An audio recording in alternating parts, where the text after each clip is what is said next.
So before your final year at Miami, there's a lot of conversations revolved around Shedeur Sanders. Obviously, I'm assuming you guys have a great relationship. Some of the clips you've seen and stuff like that. What is it like for you to have like this rivalry with Shedeur? I don't have a rivalry with him.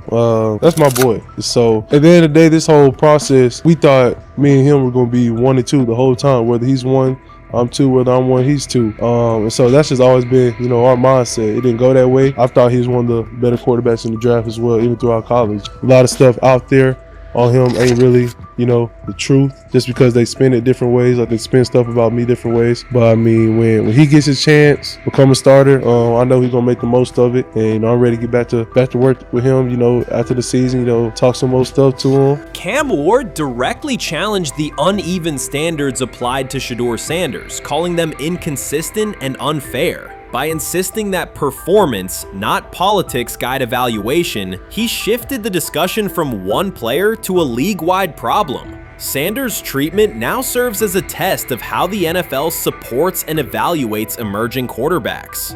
I feel a special relationship, especially me. First getting to know him 5 years ago when I started working with him. But it did surprise me because he's a good quarterback. He doesn't get a lot of credit that he deserves. Especially the plays that he made in Colorado. A lot of quarterbacks in the country are making those plays. So when he gets this opportunity, I'm pretty sure he'll have it soon today.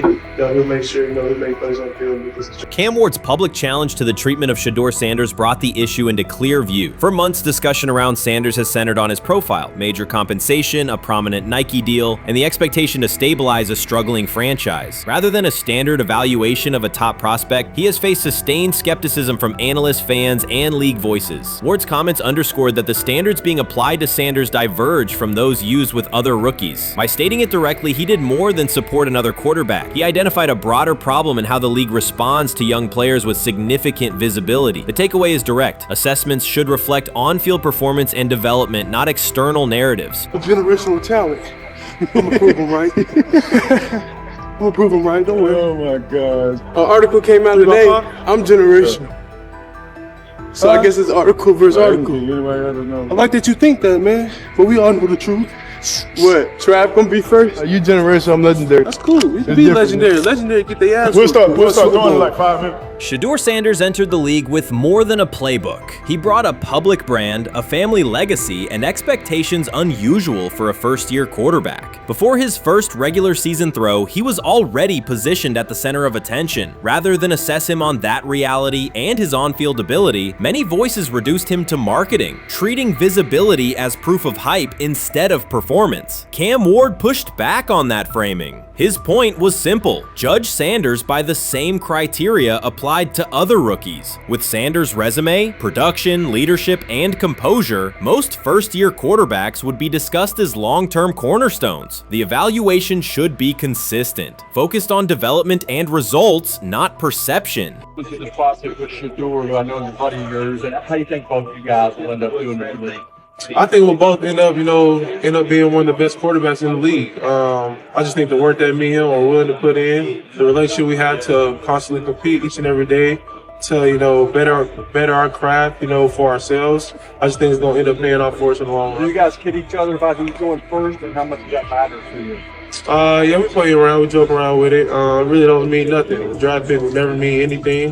At the end of the day, you got to show whether you can prove each and every Sunday. You can't just do it 1 year. Disrespect shows up in two patterns. First, Shedeur Sanders is repeatedly framed through his father, Deion Sanders, as if lineage erases his own work. Discussion drifts to pedigree instead of what the film shows. Second, his visibility is treated with suspicion. His audience reach, partnerships, and ability to lift ratings are labeled hype rather than recognized as value. Instead of acknowledging that he drives demand and expands the stage for his team, critics call it an unfair edge. The result is a skewed evaluation. Star power is held against him while on-field production gets pushed aside. The standard should be consistent. Assess the tape and the development, not the last name or the attention it brings. Well, Ward were microfacts. Cam Ward's remarks went beyond defending Shedeur Sanders. They confronted how the league manages star power. The reality is simple. The NFL markets visibility, but resists it when a player doesn't follow the expected script. Rookies are supposed to be quiet, deferential, and grateful for limited leverage. Sanders arrived with leverage, brand reach, major endorsements, and confidence. And that presence was recast as entitlement. Instead of treating those factors as earned advantages, much of the commentary used them to diminish him. Ward called out that contradiction. The same influence the league sells to audiences is criticized when a young player exercises it. His point is a standards problem, not a personality dispute. Evaluate Sanders on his preparation, leadership, and results. Don't penalize him for having a platform or for using the leverage that the modern NFL itself helps create.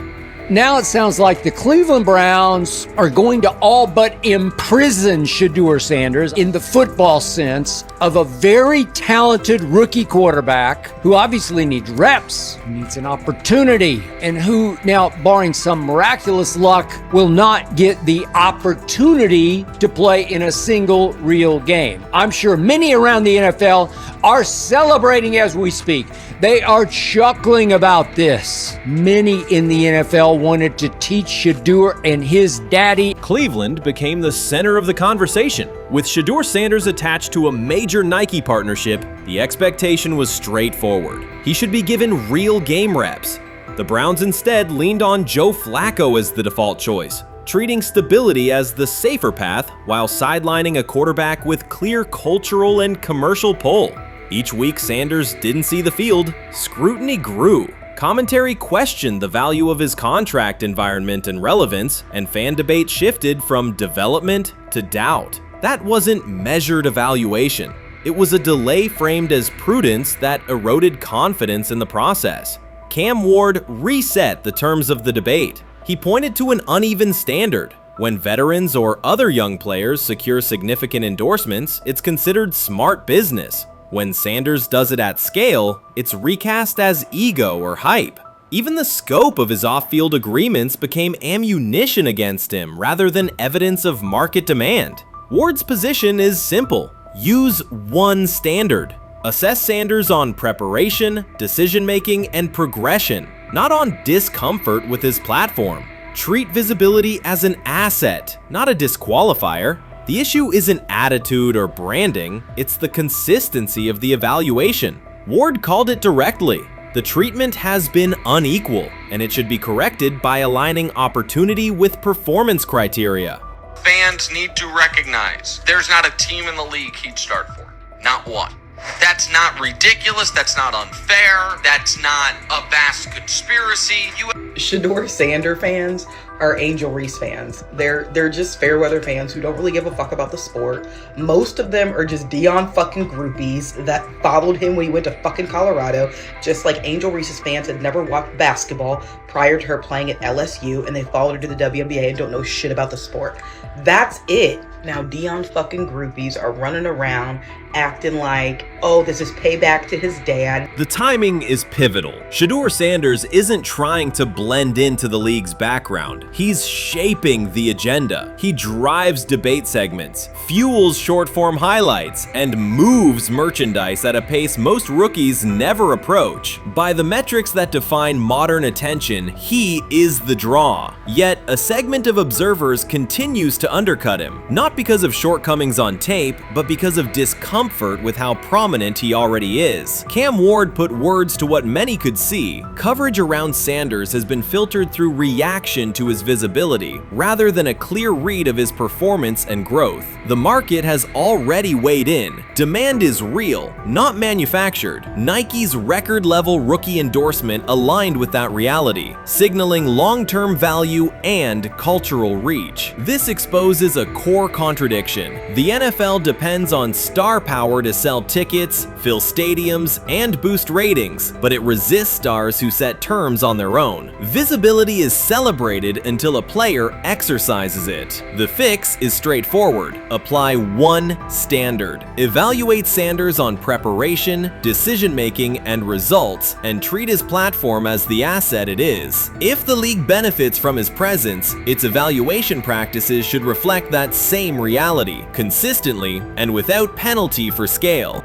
Shedeur Sanders does not depend on league promotion. He established his platform before the NFL and continues to expand it on his own terms. That autonomy challenges the status quo. Cam Ward's support was more than a defense of a teammate. It was a warning that if the league holds to outdated expectations, it risks falling behind the very players who drive audience attention and revenue. Claims that Sanders lacks real popularity ignore measurable facts. A large, active following, consistent merchandise demand, and sustained coverage across major outlets. Doubts about his standing as a quarterback overlook his college production and growth indicators. The pattern is familiar. Efforts to minimize him increase his reach. Each skeptical headline widens the spotlight, and each dismissive take creates more engagement. You cannot reduce a player built for visibility by arguing he should be less visible. The practical outcome is the opposite. Scrutiny becomes signal. Sanders is not merely enduring criticism, he is turning it into momentum, converting attention into leverage on and off the field. How you feeling? I'm getting there. You see what I got on, right? That's why I was asking how you help for it. Yeah, I'm getting there.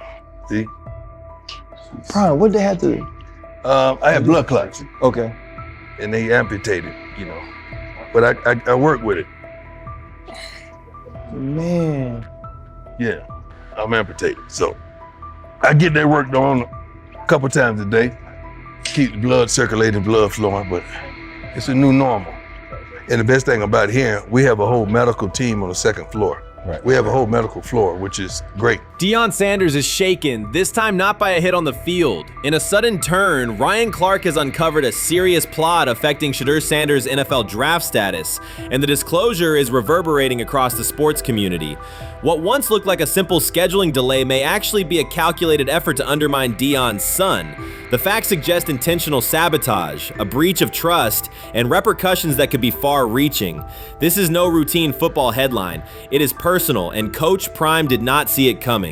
The sports world loves to celebrate underdogs, yet it often takes even greater pleasure in tearing down rising stars. Deion Sanders is witnessing that cycle now, not from the sidelines as Coach Prime, but as a father. The lights in Boulder remain bright, the cameras keep rolling, and Sanders still wears his gold watches, sunglasses, and natural swagger. Still, behind that familiar smile is a man carrying deep pain as criticism aimed at his son mounts daily. How much of that is opening press conference saying, okay, we are family, saying that he was sent to do certain things? Do you feel like people got attached to that, or it just was the fact that prime time is at Jackson State? It's prime time. If my son plays cornerback, I want him to be around, in my opinion, the best cornerback ever to touch the field. That's right.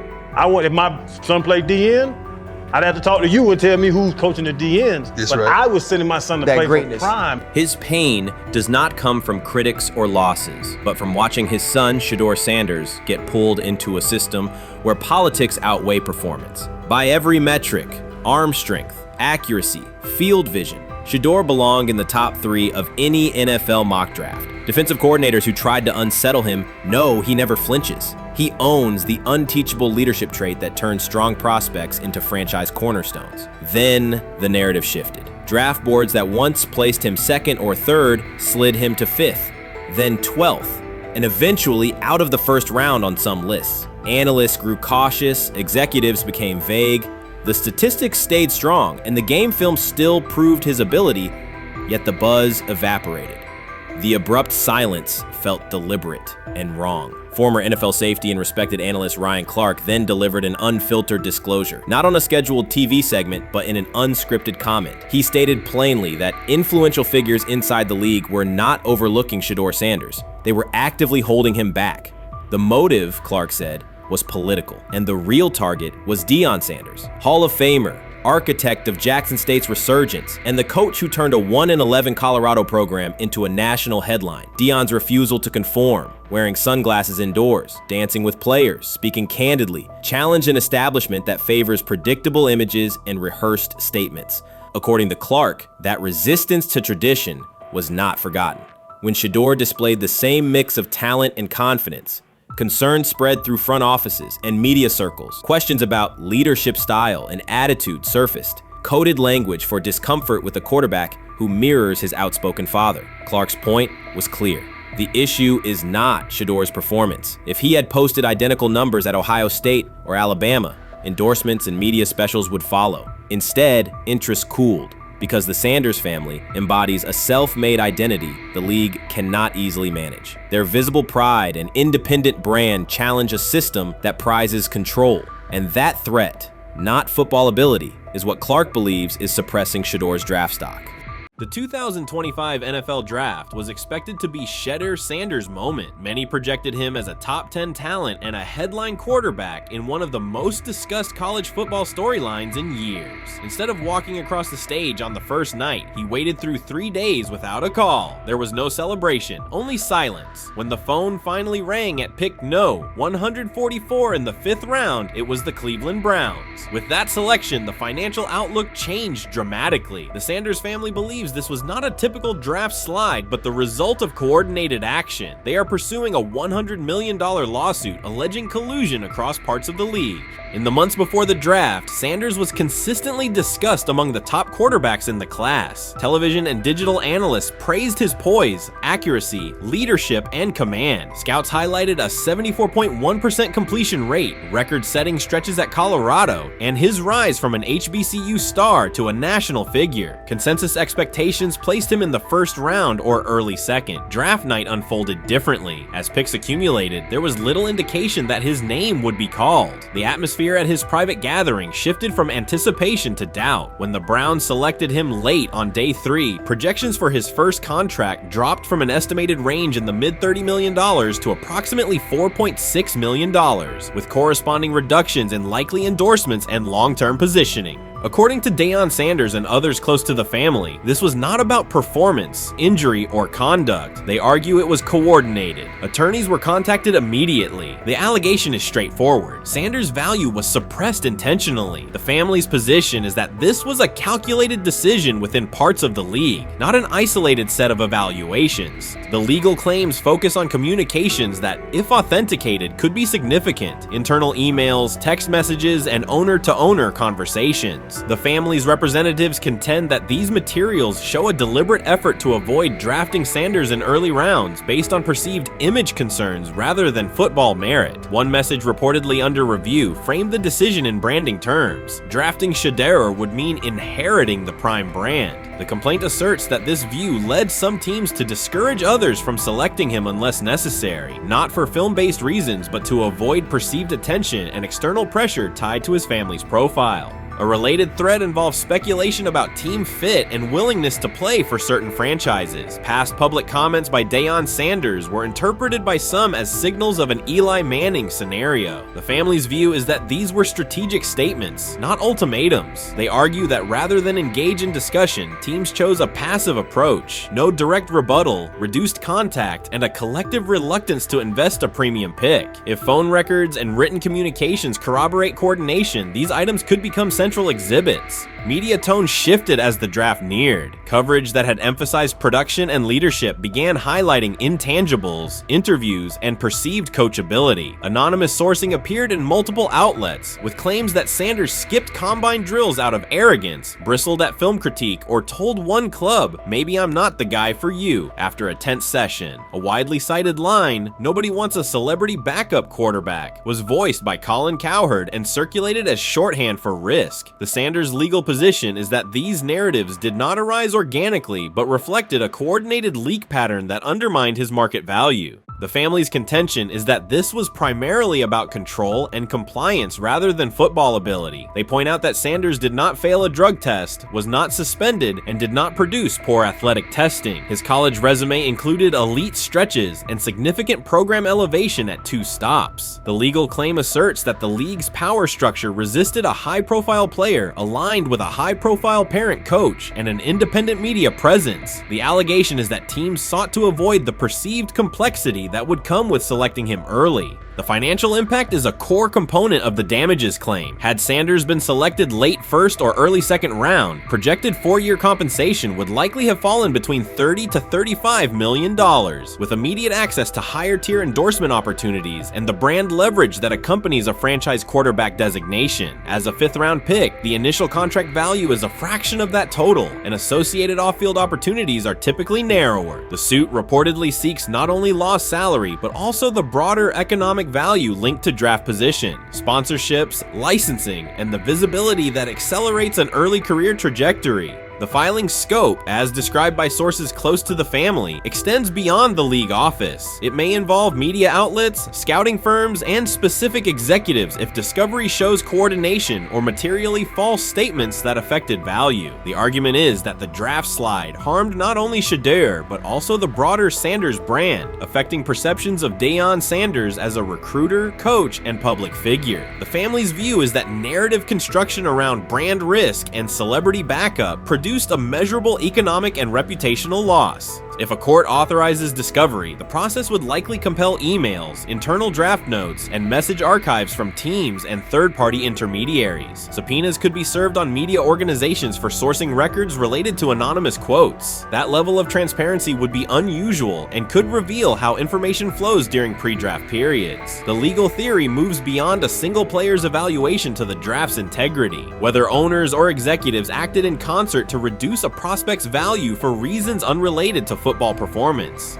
The league has not publicly addressed these specific allegations. Background comments from executives characterize the claims as overreach. The family's camp maintains they have documentation sufficient to proceed. The comparison points referenced by observers include Deflategate, Spygate, and the Colin Kaepernick grievance, not because the facts are the same, but because of the potential scope, policies, practices, and the balance of power between the league and individuals challenging its processes. Another dimension of the dispute involves how the NFL perceives Deion Sanders, Coach Prime, and the autonomy he promotes. He built a large media footprint around his programs at Jackson State and Colorado, elevated his players' profiles, and spoke openly about fit and leverage. The family contends that this visibility, combined with statements about preferred destinations, triggered resistance. The complaint frames the response as a preference for compliance and predictability over independent branding and public negotiation. The suit also addresses the pre-draft decisions that critics point to, skipping the Senior Bowl, declining full workouts at the NFL Scouting Combine, and candid interviews about team fits. The family characterizes these as strategic choices commonly made by top prospects, not evidence of entitlement. Their view is that similar decisions by other players did not produce the same narrative because those players fit more comfortably within league expectations. The risk calculus is clear. Bringing a suit of this magnitude invites professional consequences. The family acknowledges that some within the league may react negatively. Their position is that the principle at stake, transparent and fair valuation, warrants the risk. The message they intend to send is that manufactured narratives and coordinated devaluation should face scrutiny, particularly when they affect earnings, opportunity, and reputation. If the case advances, several outcomes are possible. The court could find insufficient evidence of coordination, limiting the scope to individual judgments protected as opinion. It could also find enough to proceed to broader discovery, which would have implications beyond one player, including potential changes to how teams document evaluations and how media handle anonymous sourcing close to the draft. Agents might push for reforms, including clearer guardrails around leaks and standardized prospect communication records. For now, Sanders is working within the Browns structure. He has avoided public escalation beyond confirming focus on preparation and development. The lawsuit is a separate track managed by counsel. This dual approach, professional routine on the field and legal action off it, reflects the family's strategy. They intend to contest the process they believe harmed him while meeting club expectations day to day. The core allegations remain consistent across their statements. A talented quarterback saw his draft value suppressed by coordinated behavior tied to branding concerns and public positioning rather than football merit. Media narratives amplified that shift, and the result was a substantial, quantifiable loss. The remedy sought includes compensation and a measure of accountability that could deter similar conduct. Whether the claims are ultimately proven will depend on documentation and testimony. If emails, texts, and call logs substantiate coordination, the impact could be significant, prompting policy review around pre-draft communications and media engagement. If not, the case may narrow to disputes over opinion, perception, and the gray areas of scouting. Either way, the filing signals a willingness to confront entrenched practices and to test in court how far the process extends beyond film and interviews. This situation has moved from speculation to litigation. It addresses control, image, and power in a system that influences careers and compensation. It also underscores how public narratives can shape market outcomes. Sanders' path now has 2 tracks, earning opportunities on the field in Cleveland and seeking redress off the field for what the family views as an avoidable and orchestrated loss. The questions at stake are larger than one draft slot. They touch on how the league values independence, how information is weaponized, and what recourse exists when a player believes the evaluation moved from football to optics. The answers will emerge through practice reps and potentially through discovery and a courtroom record. What do you think is happening in Browns camp?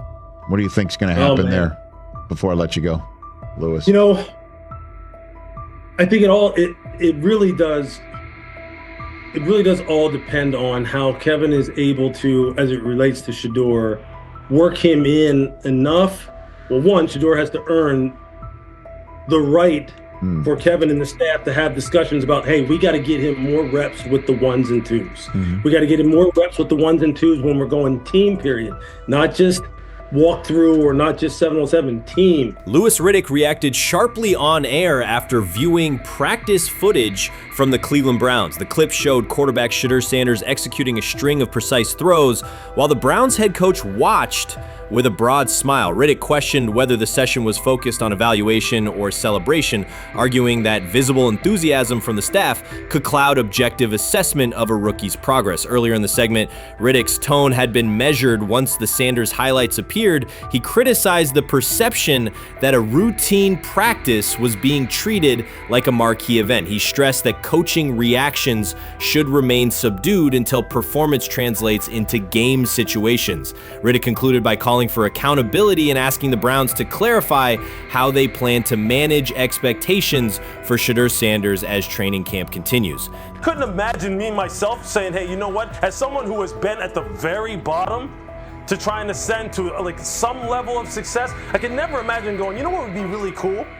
I'm gonna play a joke on someone like this and make pretend that I'm a GM and I'm drafting you when actually I'm not, and then I'm gonna hang up and just giggle about it. Man, what the hell are we doing? Seriously, what are we doing when we think that that kind of crap is funny? I don't know. Trying to get likes on TikTok. I don't have the right words for it. Right, Lewis, I'm gonna say this. I don't have the right words for it. Few situations unsettle a former front office executive faster than watching coaches celebrate a rookie quarterback before pads come on in August. In Louis Riddick's view, the Browns staff did more than acknowledge promise. They acted as though they had already secured their franchise leader. Throughout the session, Shedeur Sanders delivered 40-yard throws off his back foot, ran crisp 2-minute drills, and displayed steadiness rare for a first-year player. According to reports, each successful rep drew audible admiration from the sideline, highlighting how quickly enthusiasm has escalated. When Riddick reviewed the same practice tape and heard the glowing comments, he challenged the reaction on live television. He argued that a few controlled drills should not override the methodical scouting and development work that normally guides roster decisions.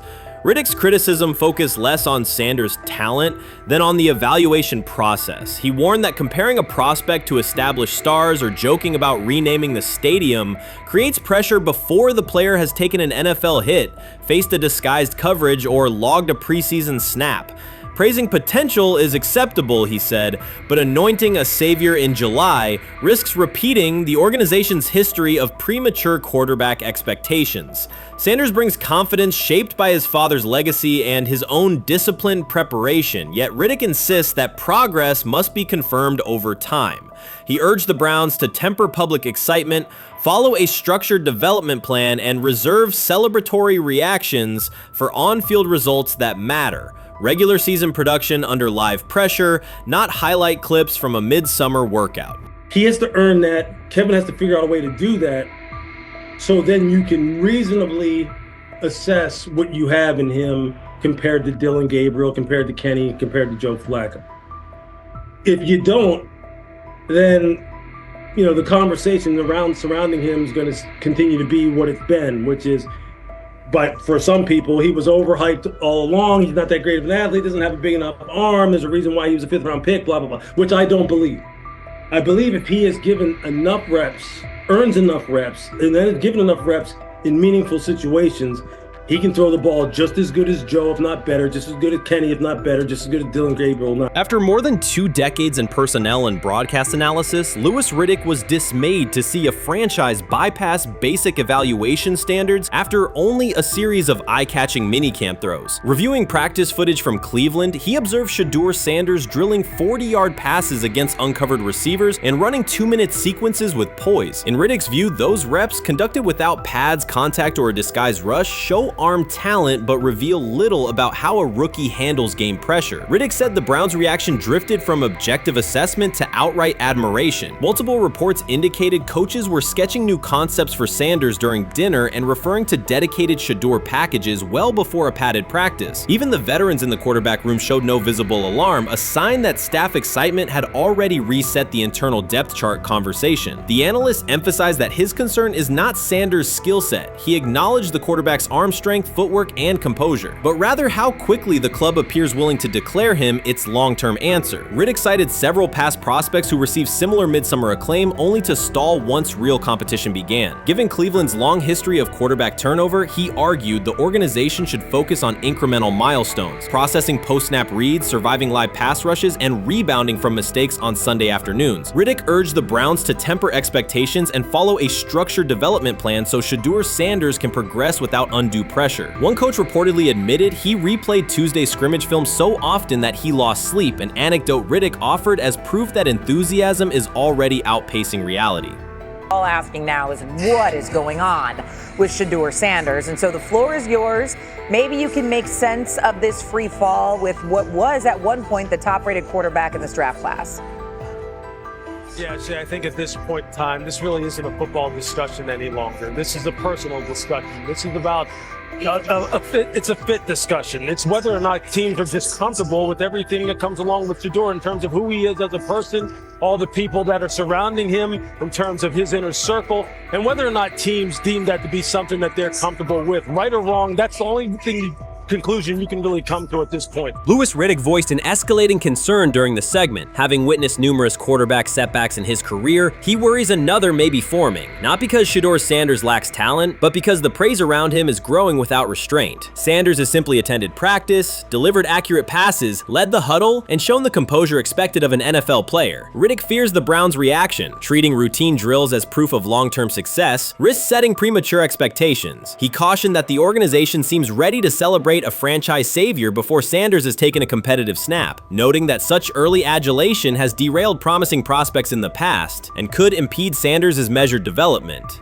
The rumors have ended. The decision is public. Cleveland Browns owner Jimmy Haslam has informed every level of the organization that unless an unforeseen injury intervenes, Shedeur Sanders will start at quarterback in week 1. The announcement is not an informal suggestion or a quiet push in the background. It is a direct order. Multiple independent reports, amplified most visibly by Colin Cowherd, confirm that Haslam delivered the directive himself. From the owner's viewpoint, the logic is simple. No one else on the roster offers the same combination of talent, leadership, and long-term upside. Joe Flacco is approaching the twilight of his career. Kenny Pickett has shown flashes but remains inconsistent. Dylan Gabriel, taken in the 3rd round, is a developmental project. By contrast, Haslam believes Sanders can alter the franchise's trajectory immediately, and he refuses to allow internal hesitation to stall that possibility. The standoff traces back to April. General manager Andrew Barry and head coach Kevin Stefanski entered the draft wanting a low-profile prospect who would fit quietly into the existing depth chart. They prioritized scheme familiarity, modest public attention,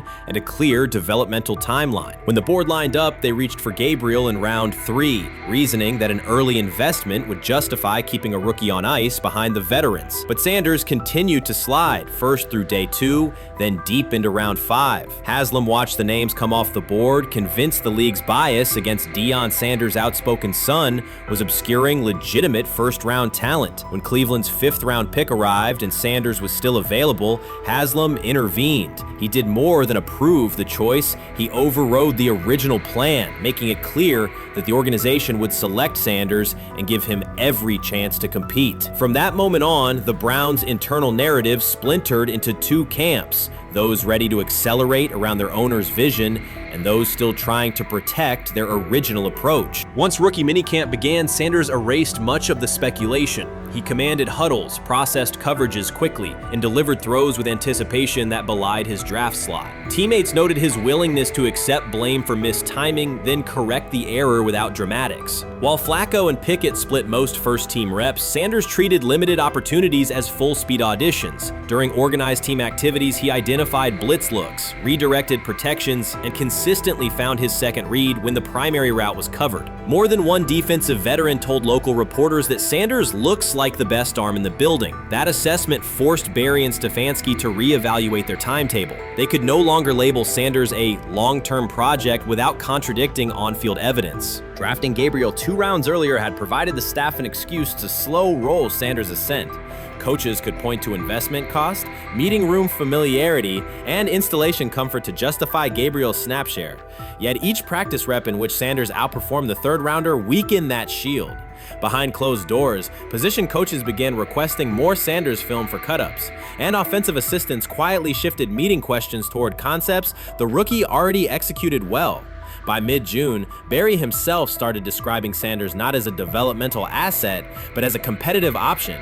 Those subtle linguistic changes signal the front office's recognition that the narrative had moved beyond their control. Haslam's history with quarterbacks is well documented. His pushes for Johnny Manziel, Baker Mayfield, and Deshaun Watson were high-visibility swings, each driven in part by a desire to generate excitement as well as wins. Critics highlight those choices to question his evaluation track record, yet Haslam perceives Sanders differently. Where Manziel carried off-field concerns, Sanders brings a reputation for professionalism. Where Mayfield's leadership style divided veterans, Sanders' approach has united receivers and linemen. Where Watson's trade involved unprecedented controversy, Sanders arrived at minimal draft cost. Haslam sees a rare chance to capture star potential without mortgaging the future, and he is unwilling to cede that upside to cautious pacing. Cleveland's supporters, weary of revolving door quarterbacks, have rallied around Sanders with unexpected speed. Sales of customized Sanders number 2 jerseys surged within days of rookie minicamp. Training camp ticket requests spiked once local media circulated videos of Sanders making NFL-caliber anticipation throws during 7-on-7 periods. The mood in Northeast Ohio has changed from tentative hope to active belief. Longtime season ticket holders who once shrugged at preseason storylines now debate Sanders' footwork at neighborhood barbecues. Social media engagement for Brown's content has climbed, driven by highlight compilations of the rookie threading seam passes between linebackers and safeties. All of this places Kevin Stefanski in a fragile position. If he opens week 1 with a veteran starter and the offense sputters, criticism will be swift. Each stalled drive will be interpreted as evidence that he ignored the owner's edict and the fan base's intuition. Conversely, if he names Sanders the starter solely under pressure, any early struggles could be framed as proof that Sanders was rushed, further exposing Stefanski to blame. The only sustainable solution is conviction. Either stand behind a veteran with clear strategic reasoning or embrace Sanders fully and structure the offense around his strengths. Splitting the difference, rotating series, delaying first-team reps, or using vague competition language will satisfy no one and likely jeopardize locker room clarity. Sanders' personal approach has reinforced Haslam's confidence. Instead of taking post-draft downtime,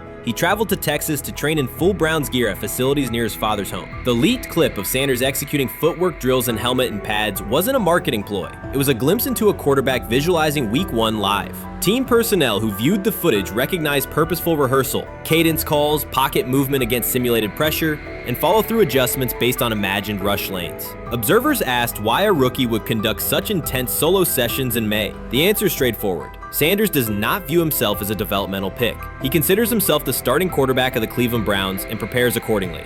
On pure ability, Sanders' arm strength ranks with the league average for starters. His accuracy to the intermediate middle, an area where the Browns' current scheme generates high-leverage completions, has drawn consistent praise from receivers. The primary areas still under review are blitz recognition and live bullets and timing on deep outbreaking routes versus press coverage. Those developmental checkpoints are significant, yet daily practice reps show acceleration. In contrast, Flacco's mobility limits the boot action game that Stefanski installed to help Mayfield early in his tenure. Pickett can extend plays, but struggles to attack tight windows between linebackers and safeties, an essential requirement in Cleveland schematics. Gabriel remains an unknown at NFL speed. Thus, the competitive landscape favors Sanders sooner than the coaching staff originally planned. The franchise now stands at an inflection point. Haslam's mandate, the locker room's growing support, and the fan base's enthusiasm all tilt towards Sanders. The front office's earlier strategy, anchored in patience and quiet development, is increasingly untenable. Barry's shift in messaging indicates grudging alignment, but final authority over the depth chart rests with the coaching staff, unless ownership directly intervenes on game day decisions, a move rare but not unprecedented in the NFL. Should Stefanski align with the owner and name Sanders the starter before preseason concludes, he can claim proactive vision and tailor the offense through training camp. Should he resist and open with a veteran who falters, he risks rapid loss of credibility and possibly his position. Either path carries pressure, but only one aligns with the momentum sweeping through the building.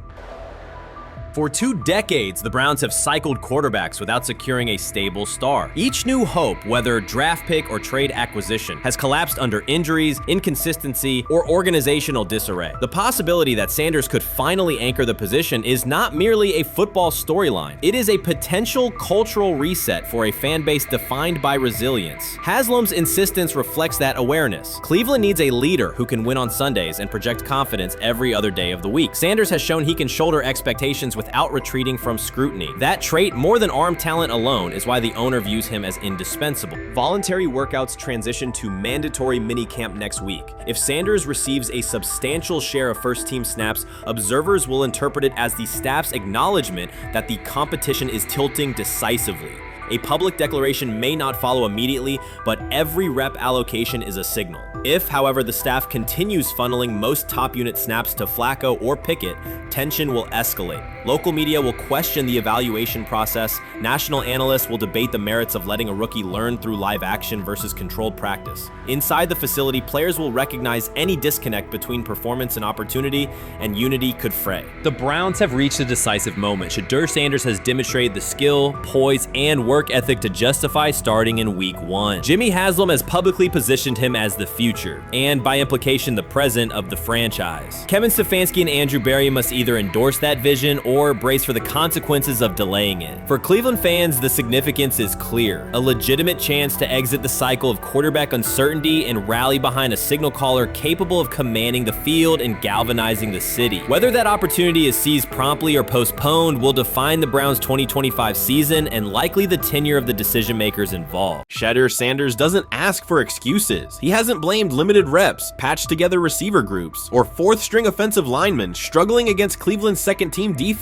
He shows up, works, and demonstrates why he belongs. On day 3 of Browns training camp, for the first time since OTAs, he finally received something close to a fair opportunity. He lined up with the second unit during an 11-on-11 period and made the most of it. In 8 plays, he did what he typically does when given a chance. He executed. He went 2 for 2 on a quick series, finishing with a decisive throw to tight end Blake Whiteheart that immediately caught the sideline's attention. There was no hesitation in his drop, no unsettled feet, and no panic. Just firm, accurate timing and clean operation. It raised an obvious question. What has taken so long for the Browns to evaluate him with a functional group? The story isn't only about one throw, it's about the delay before it. Sanders has been the guy for most of his football life, commanding high school programs, starring in the Southwestern Athletic Conference at Jackson State, then operating under national attention at Colorado. For the first time, he's been told to wait. He has treated that reality as part of the job rather than a setback. He has prepared like a professional since the moment he arrived, and on the 3rd day of camp in heavy heat, he let the football represent his case. While coverage focused on the veteran presence of Kenny Pickett and Joe Flacco, Sanders made an impression with minimal volume. The difference with the second team was immediate. Protection held up, routes were on schedule, and progressions unfolded as designed. Within that structure, he looked like the quarterback who led efficient offenses at Jackson State and Colorado. Calm in the pocket, decisive in his reads, and accurate to tight windows. This was not simply a good practice period, it was a clear statement. He was not just operating the script, he was directing it. The timing was sharp, the reads were clean, and the seam throw to Whiteheart was a high-level anticipation throw, professional in placement and pace. The narrative around Sanders should reflect that when he is placed in a workable situation, his strengths are visible. Early work with 4th unit personnel included protection issues and unreliable spacing. With the 2nd unit, those variables stabilized, and his work looked consistent with his resume. The performance supported a straightforward conclusion. The evaluation should move forward with higher quality reps. Sanders has been explicit about his approach. He does not request special treatment statement. He intends to be prepared so that when an opportunity appears, he can step in without a drop-off. He has said he wants to be ready for anything and not offer explanations after the fact. That mindset fits what teammates and coaches have observed. A quarterback focused on the assignment, not the conversation around it.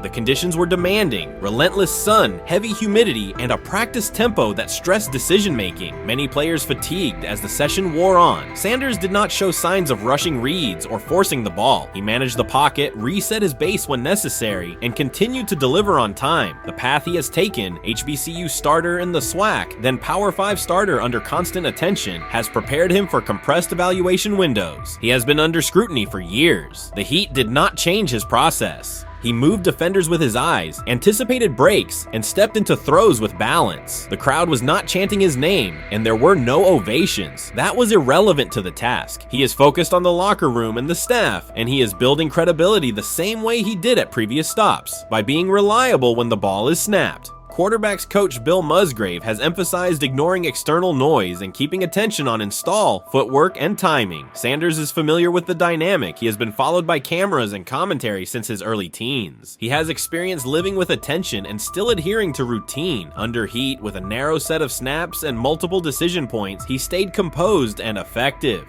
2 speeding citations, 91 miles per hour in Brunswick and 101 miles per hour in Strongsville, became national items. General Manager Andrew Berry characterized the decisions as not smart and stressed that it's not only about driving fast, but about the safety of others. Sanders accepted responsibility, stated that he learned from the incidents, and said he would follow the rules. The attention to those citations did not alter his daily schedule or his practice preparation. He arrived early, stayed engaged, and kept the discussion centered on work. Away from the field, he spent time at Rainbow Terrace in Cleveland after a significant apartment fire, distributing supplies and checking on families affected by the incident. There was no formal media rollout around the visit. It was an instance of direct engagement with the community without publicity attached to it. That reflects the same approach he shows inside the building. Do the work first. Sanders treats each rep as if it might be his last for the day and his only chance to show a specific element on tape. He prepares for protections, cadence variations, route adjustments, and timing with a level of detail that compresses the learning curve. When he is not under center, he studies coverages from the sideline, charts plays, and reviews video before and after practice. He writes down the next day's calls so he can anticipate checks. He has referenced using virtual simulation tools to replicate snaps he does not receive physically. That is not a passive stance, it is an active attempt to reduce the distance between classroom and field. He is building relationships across the roster, not just with projected starters. He communicates with defensive backs to understand what they see and how they react to certain stems. He spends time with offensive linemen to align on cadence and protection calls. He connects with newer players away from the facility so that communication improves in practice. That is practical leadership, consistent, low visibility work that becomes obvious when the ball is snapped and the operation is smooth.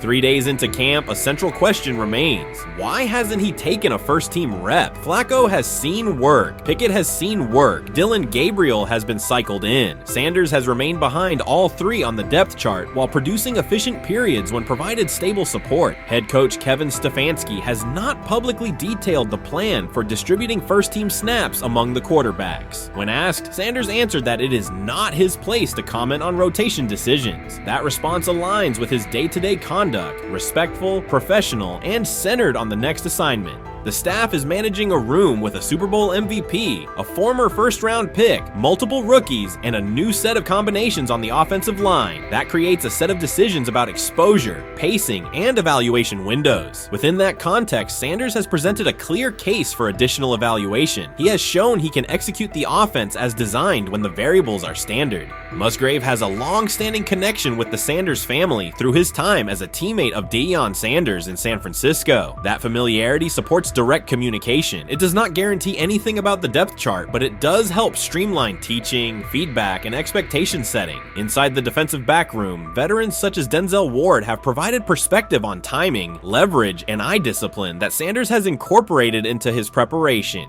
He is operating without the immediate family structure that defined his college environment. Away from his brother Shiloh and his father Dayon, he is managing his own housing, nutrition, recovery schedule, and all the smaller tasks that accompany an NFL routine. Those adjustments matter because they influence consistency across a long camp. He has treated those responsibilities as part of the job rather than distractions, which is reflected in a steady daily approach. What he showed on day 3 with the second unit was not a surprise to those who have tracked his prior work. It was a continuation of a profile: efficient sequencing, clear timing, and consistent ball placement when protections and routes hold up. The 8-play period was short, but it was enough to reinforce the point. He doesn't need a large sample to demonstrate baseline operation. He needs a fair sample to test ceiling and adaptability. There is also the matter of perception. Public attention concentrated on the speeding tickets and the general manager's response. Less attention fell on the preparation, the efficient period with the second team, or the community engagement at Rainbow Terrace. That imbalance is common in training camp narratives. Sanders has handled it by keeping his answers simple and his focus on football. He has not tried to redirect the conversation. He has done his work and waited for additional reps. The objective next step is straightforward: expand the evaluation with higher unit personnel and standard opponents. That does not require a complete reshuffling of the depth chart. It requires allocating a defined sequence of first team snaps so that timing with starting receivers and protections with starting linemen can be measured on tape. The staff can then compare operation speed, accuracy under pressure, red zone decision making, and 2-minute mechanics against the other quarterbacks. That is the most direct way to clarify the competition. None of this dismisses the experience or track records of the veterans in the room. It emphasizes that the purpose of camp is to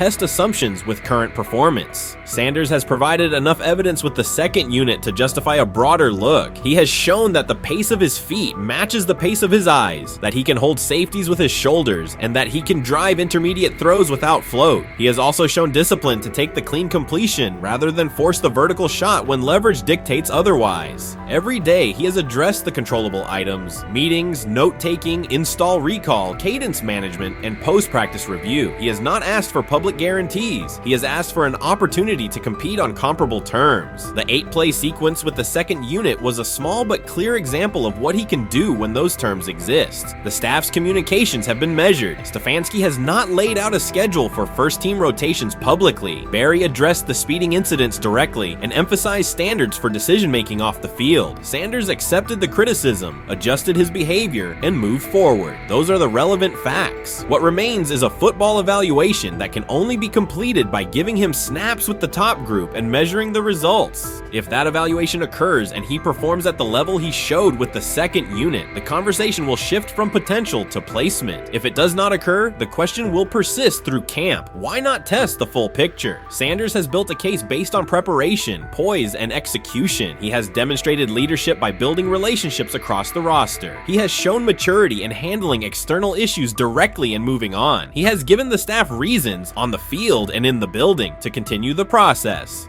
3 days into camp, he has answered everything within his control. He has shown growth, discipline, and consistent operation. He turned early fourth-team disarray into learning, then executed cleanly when moved to the second unit. He kept the discussion on football when outside topics threatened to dominate. He has not tried to win a press conference. He has tried to win every rep. If he continues to stack days like this, the next step is logical. Evaluate him with the starters, document the results, and let the tape determine the depth chart. Until then, he will continue to prepare, continue to compete, and continue to present the same message through his play. Sometime last week, and then, and I just tweeted that out again this morning, and then today, the Joe Flacco one got posted. So running through this, and then of course we'll still have Dylan will be next, and then Shedeur will come last. As training camp nears, Mary Kay Cabot is providing straightforward analysis of the Cleveland Browns quarterback competition. The starter has not been named, but she has moved away from her earlier skepticism of Shedeur Sanders and now acknowledges his talent and potential. Cabot explained that if Joe Flacco is chosen to start week 1, it will mean he is the most prepared to play immediately. This approach would also give younger quarterbacks such as Kenny Pickett time to adjust, refine their skills, fundamentals and maximize their potential while Flacco handles the early workload. She added that a Flacco start would not prevent Sanders from earning the position later in the season. The depth chart remains flexible, and Sanders' continued development could put him in line for an opportunity as circumstances evolve. Cabot also noted that Pickett could win the job for week 1, but he must demonstrate he can integrate smoothly with the offense and perform reliably under pressure. The Browns want a leader who can control the huddle, execute plays efficiently, and maintain composure. Pickett's performances in upcoming practices and preseason games will be critical in determining whether he secures the starting role or Sanders ultimately takes the reins as the season progresses. Things like that. It doesn't mean that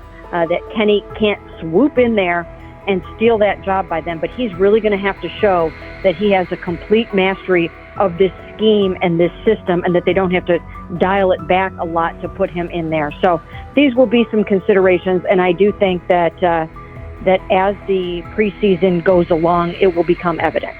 Mary Kay Cabot recently stated that Shedeur Sanders is ready, and the Cleveland Browns are monitoring him closely. After a strong showing during organized team activities and minicamp, Sanders has made notable strides in his development. With continued progress, he is expected to return to the field prepared to contribute meaningfully. The Browns coaching staff is tracking his growth, and anticipation about his long-term role is increasing. Cabot added that if Sanders maintains this trajectory and continues to demonstrate poise within the team, he will have a legitimate chance to earn the starting quarterback job. Each practice rep strengthens his case, reinforcing the possibility that his development could benefit both the player and the organization. As Sanders impresses, discussion about his future in Cleveland becomes more compelling. Cabot also emphasized Sanders' advanced understanding of the offense. She noted that his football IQ appears in every drill and that he seems ready to execute the Browns system at full speed. His ability to process defenses quickly and make decisive reads distinguishes him from his peers. With the appropriate opportunity, Cabot believes Sanders could become a genuine difference maker for the Browns. One area Cabot highlighted is Sanders' command of pre-snap adjustments. His capacity to diagnose defensive fronts and communicate changes gives him an edge and reflects high football intelligence. If he translates those reads into consistent connections with his playmakers, he could elevate the Browns' offense significantly. By comparison, Cabot said quarterback Dillon Gabriel is still refining his grasp of complex terminology and play calling. While Gabriel possesses upside, Sanders' comfort with intricate concepts and his ability to manage tight pockets under pressure give him a clear advantage at this stage. Gabriel must sharpen those elements to compete at Sanders' level. Cabot previously reported that Sanders had already earned first-team practice snaps ahead of Gabriel. Her latest update confirms that Sanders is now approved as the Browns' starting quarterback, solidifying the organization's commitment to him as QB1. Expectations are high, and his response to the challenge will be closely watched throughout training camp and preseason. Cabot further noted that head coach Kevin Stefanski authorized Sanders to take expanded first-team reps beginning next month. This milestone underscores Sanders' readiness and the coaching staff's confidence in his progress. As the regular season approaches, Sanders aims to cement his status as the starter, and the competition for that position is intensified. Though Sanders leads the race, Kenny Pickett remains in contention. Cabot stressed that Pickett must prove he can integrate seamlessly with the offense and perform consistently under pressure. His performance over the next several weeks will determine whether he can challenge Sanders for the starting role.